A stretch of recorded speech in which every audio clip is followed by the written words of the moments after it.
आज का अपना टॉपिक क्या है, ओम्फेलाइटिस। ठीक है, ओम्फेलाइटिस होता क्या है इसके बारे में हम लोग पढ़ेंगे। ये मोस्ट कॉमनली पीडियाट्रिक्स में पूछने वाला क्वेश्चन है जो 5 नंबर में पूछा जाता है आप लोगों को। ठीक है, देखिएगा इसका डेफिनेशन क्या होगा।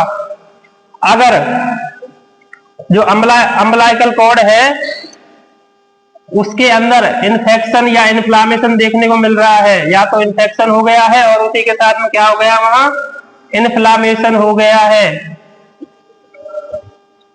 उसी को हम क्या कहते हैं, ओम्फेलाइटिस कहते हैं। ठीक है, अम्बलाइकल कॉर्ड के अंदर इन्फेक्शन या इन्फ्लामेशन होना क्या कहलाता है, ओम्फेलाइटिस कहलाता है। ये मोस्ट कॉमनली जो नियोनेट्स होते हैं उसमें देखने को मिलेगा।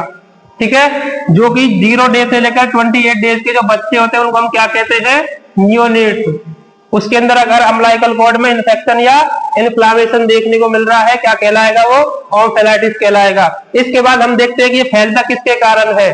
ठीक है, ईटियोलॉजी का मतलब है कारण या कॉजेज। ऐसे कौन कौन से कॉजेज हैं जिनके कारण ओम्फेलाइटिस होता है। सबसे पहले हम बात कर लेते हैं कुछ बैक्टीरियाज की। सबसे पहला आता है स्ट्रेप्टोकोकस ओरियस। स्ट्रेप्टोकोकस ओरियस के अलावा ग्रुप बीटा स्ट्रेप्टोकोकस आता है, ई कोलाई आता है। ठीक है, ये 3 ऐसे बैक्टीरियाज हैं जिनके कारण हमको ओम्फेलाइटिस देखने को मिलता है। कौन कौन से, Streptococcus Orius, group beta Streptococcus और ई कोलाई। इसके अलावा कुछ अदर ईटियोलॉजी है जिसके हम क्या देखते हैं, कंटामिनेटेड इंस्ट्रूमेंट्स। जो इंस्ट्रूमेंट्स आपने अम्बलाइकल कॉर्ड की कटिंग के लिए या केयर के लिए उपयोग में लिए थे, अगर वहां क्या है, कंटामिनेशन है, मतलब वो इंस्ट्रूमेंट अनहाइजेनिक है, अनहाइजेनिक इंस्ट्रूमेंट आपने उपयोग में लिए हैं, तो क्या हो सकता है, उससे ओम्फेलाइटिस हो सकता है। दूसरे क्या है, अगर अम्बलाइकल कॉर्ड के अंदर हम कैथेटर डाल रहे हैं, क्या डाल रहे हैं, कैथेटर। अगर अम्बलाइकल कॉर्ड के अंदर हमने कैथेटर डाला है तो उससे क्या हो सकता है, ओम्फेलाइटिस हो सकता है। अदर कॉज क्या है, एक्सक्लूसिव ब्लड ट्रांसफ्यूजन। ठीक है, यदि हम ब्लड ट्रांसफ्यूजन कर रहे हैं बच्चे के अंदर अम्बलाइकल कॉर्ड के द्वारा, या बच्चे के अंदर हम क्या कर रहे हैं, ब्लड ट्रांसफ्यूजन, उसके कारण भी हमको क्या देखने को मिल सकता है, ओम्फेलाइटिस देखने को मिलता है। तो ये क्या थे इसके कॉजेज, ईटियोलॉजी। इसके बाद हम नेक्स्ट पढ़ते हैं साइन एंड सिम्टम। जो साइन एंड सिम्टम कौन कौन से होते हैं, जब ओम्फेलाइटिस होता है बच्चे के अंदर तो कौन से लक्षण उसमें देखने को मिलते हैं। सबसे पहले क्या देखने को मिल रहा है, रेडनेस। क्योंकि हम जानते हैं कि जब भी बच्चे में इन्फ्लामेशन या इन्फेक्शन होता है तो रेडनेस, फीवर, ऐसी कंडीशंस देखने को मिलती है। ठीक है, इन्फ्लामेशन का जो साइन होते हैं वो हमारे रेडनेस होगा। ठीक है, जैसे कि जो इन्फ्लामेशन है उस इन्फ्लामेशन के कुछ साइन होते हैं, इसमें क्या देखने को मिलेगा, टेम्परेचर इंक्रीज हो जाएगा। ठीक है, दूसरा यहाँ रेडनेस देखने को मिलती है, सोलोन हो जाएगा, पार्ट सूज जाएगा वो। ठीक है, इसके अलावा फंक्शन लॉस हो सकता है।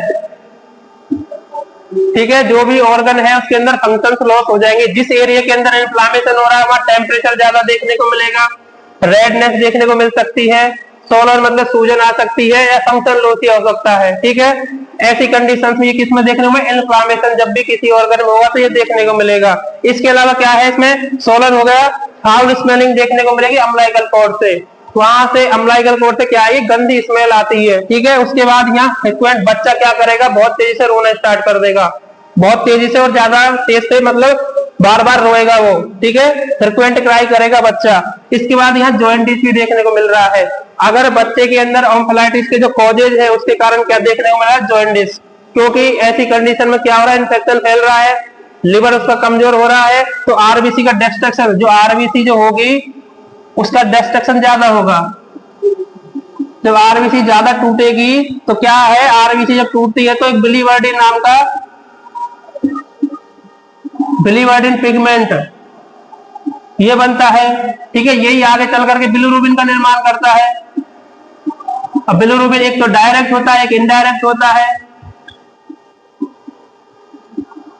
इसके अंदर और क्या देखने को मिलेगा, तो बिलिरुबिन का जब लेवल बढ़ जाएगा, ठीक है, इन्फेक्शन के कारण, इन्फ्लेमेशन, लिवर के कम काम करने के कारण, तो उसमें क्या देखने को मिलेगा, जॉइंटिस देखने को मिलेगा। इसके बाद हम पढ़ रहे हैं इसका मैनेजमेंट।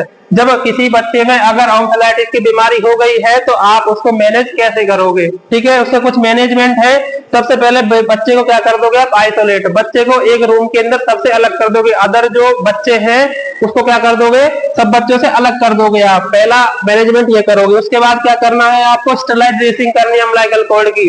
क्यों करनी है, क्योंकि ओम्फेलाइटिस क्या था, एक इन्फेक्शन था, ठीक है, वो अदर में भी फैल सकता है। तो हमेशा कैसा, स्टेरलाइट ड्रेसिंग का मतलब है आपको हमेशा एसेप्टिक टेक्निक जो होती है,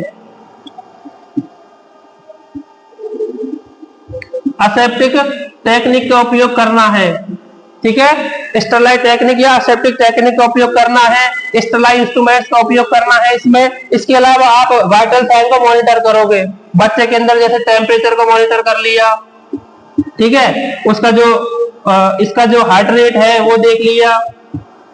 उसके अलावा और वाइटल साइन क्या होते हैं आपके, रेस्पिरेटरी रेट देख लिया, पल्स चेक कर लिया, ये सब भी आप उसके अंदर मॉनिटर करोगे और उसको लास्ट में क्या दे दोगे, एंटीबायोटिक थेरेपी।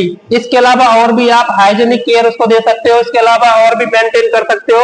ओम्फेलाइटिस के लिए हाइजेनिक केयर देना बहुत जरूरी होता है, क्योंकि हाइजेनिक केयर से ही इसका ट्रीटमेंट होगा बच्चे का। जब तक आप हाइजेनिक केयर नहीं दोगे बच्चे को तो उसमें इन्फेक्शन फैलता रहेगा। एंटीबायोटिक थेरेपी क्यों दे रहे हो, जो वायरल और बैक्टीरियल जो इन्फेक्शन है